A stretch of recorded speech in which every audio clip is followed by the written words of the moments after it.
அனைவருக்கும் வணக்கம்.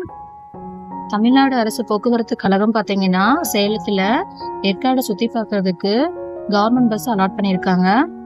இங்க பாருங்க, தமிழ்நாடு அரசு போக்குவரத்து கழகம் சேலம் சார்பாக ஏழைகளின் ஊட்டி என்று அழைக்கப்படும் ஏற்காட்டிற்கு சுற்றுலா வரும் அனைத்து பயணிகளையும் வருக வருக என வரவேற்கின்றோம்.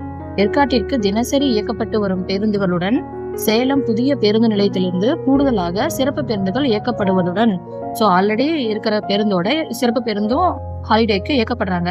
அது இல்லாம அந்த சிறப்பு பேருந்துல என்ன பெனிஃபிட்னு பாத்தீங்கன்னா, காலை 8:30 மணிக்கு சேலத்திலிருந்து பேக்கேஜ் பேருந்து புறப்பட்டு ஏற்காட்டில் உள்ள முக்கிய சுற்றுலா தலங்களான கரடியூர் காட்சி முனை, சேர்வராயன் கோயில், மஞ்சக்குட்டை காட்சி முனை, Pakoda Point, Lady Seat, Gents Seat, Rose Garden, Yercaud ஏரி, அண்ணா பூங்கா, மான் பூங்கா, தாவரவியல் தோட்டம் அப்படின்னு 11 இடத்த ஏற்காடு அந்த பேருந்தே சுத்தி காட்டுது.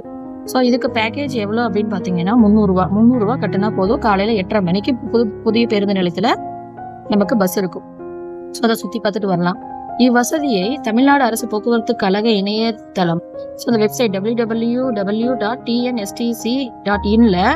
இல்லைன்னா ஆப்லயுமே டிஎன்எஸ்டிசி பஸ் டிக்கெட் புக்கிங் ஆப்லையும் நம்ம இதை பதிவு பண்ணிக்கலாம் அப்படின்னு சொல்றாங்க.